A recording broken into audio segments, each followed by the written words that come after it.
Hey guys, D.Bowie here, and this is how EG.RTEEZY fights with Slark.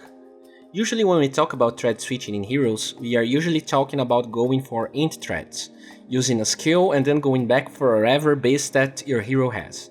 In Slark's case though, sometimes you want to go for strength threads after casting Dark Pact. Not only you will lose less percentage HP, but in this case EG.ARTEEZY is going against the centaur, a very bursty and tanky hero, so he really doesn't want to risk dying when diving him. Check how he plays this. First, he goes for int threads and then strength to deal some initial damage on centaur. He tries to go again, and I feel like centaur was actually trying to get a last hit with hoof stomp, which was a pretty bad idea in my opinion. EG.ARTEEZY can't kill him yet though, so he uses his salve with edgy threads to regen more effectively, and when silencer shows up, he knows he can go for the kill. Hoof stomp cooldown is 13 seconds, so even if centaur had another cooldown, which is not the case, he would hardly be able to kill EG.ARTEEZY since Dark Pact cooldown is way lower.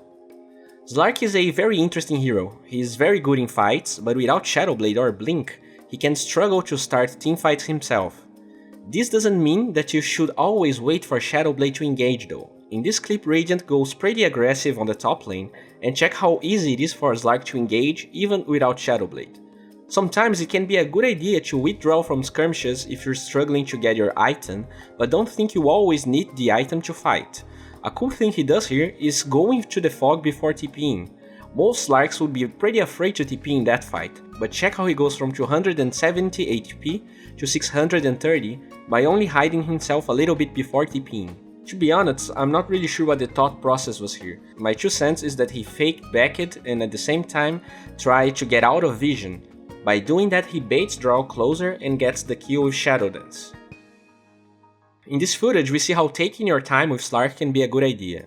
Another fight happens in the top lane, and as EG.ARTEEZY approaches it, he is just a bit too late.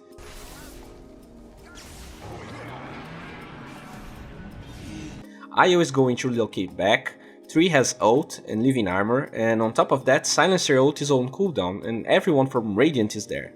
So even if he was able to kill anyone, the trade would be terrible. He is the top of the net worth, and check how by waiting just a little bit he gets a key kill. Storm, that is the top of the net worth from Radiant. He checks Storm mana, and instead of YOLOing to maybe get a kill, but feed, he retreats knowing full well that centaur ult and relocate are down.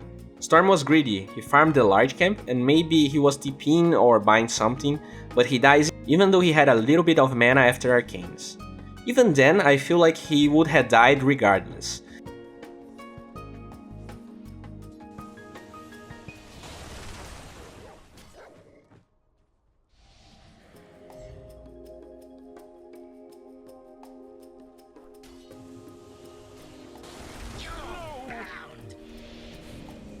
Slark can join crazy teamfights and kill everyone, but this isn't the only approach you can make. This approach was risk-free, while also achieving great results. When centaur shows up, he knows there is nothing to fear. Radiant is not organized as they were before, and Stampede is still on cooldown. This is a good showing of how to take a fight with Slark. EG.ARTEEZY predicted Radiant would go towards that path since his team was around. He's able to go all out on Io, and there is no fear on him, considering his team is around. Another thing to note is how he doesn't randomly start with Shadow Dance.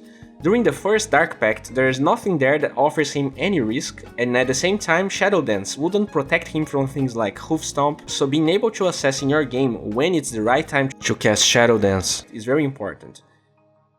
Drow plays it very well though, he waits until Dark Pact is over and they almost kill Slark. If Storm initiated on him, he was definitely dead since Global Silence was over. Anyways, he's able to disengage and check out his pounce is great. Instead of going to the lane, he's out of vision from everyone, but also in a safe place close to his teammates.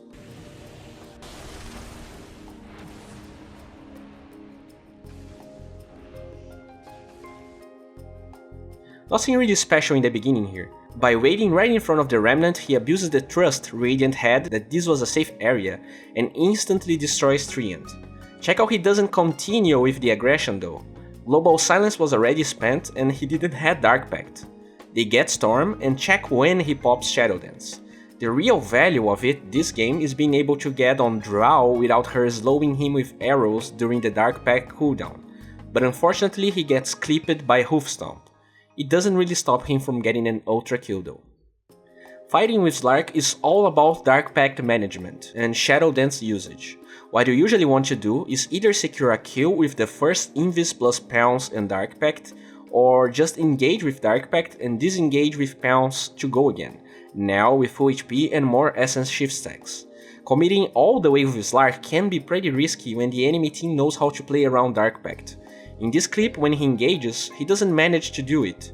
Not only that, but Global Silence and Glimpse gets wasted, and when he sees that Io is under Stampede, he knows he can't lock him either.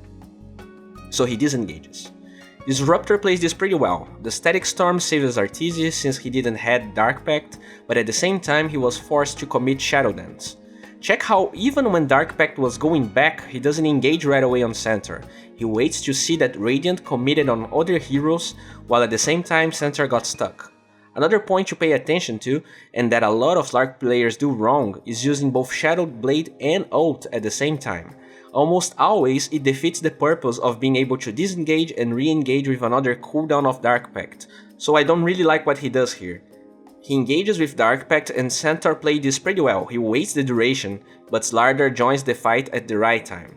The problem though is that he felt forced to use Silver Edge attack on Centaur to secure the kill, and check what happens.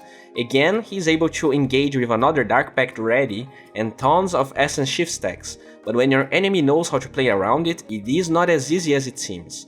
And if he had Silver Edge now, there's a chance he could disengage. So being able to use Pounce, Shadow Dance and your Invis or Blink item to keep engaging and re-engaging when possible is detrimental to play a good Slark. Well, this wraps up for today. If you enjoyed this video, please guys give it a thumbs up, it helps a lot. I can't overstate how this video wouldn't ever be possible without the huge help from the Pugna guys, so please show them some love. And if you're new to my channel, please subscribe to it. I'm making videos like this almost every day and I'm sure something here will spark your interest. Check how he plays this. As I said before, a lot of people would be keen to hooking Sand King as they approach. Some would even flame their teammates because they were in front of him. But hooking first is flawed in the first place, just hear me. Both Time Walk and Burrow Strike, especially at this level, have lower range than mid hook.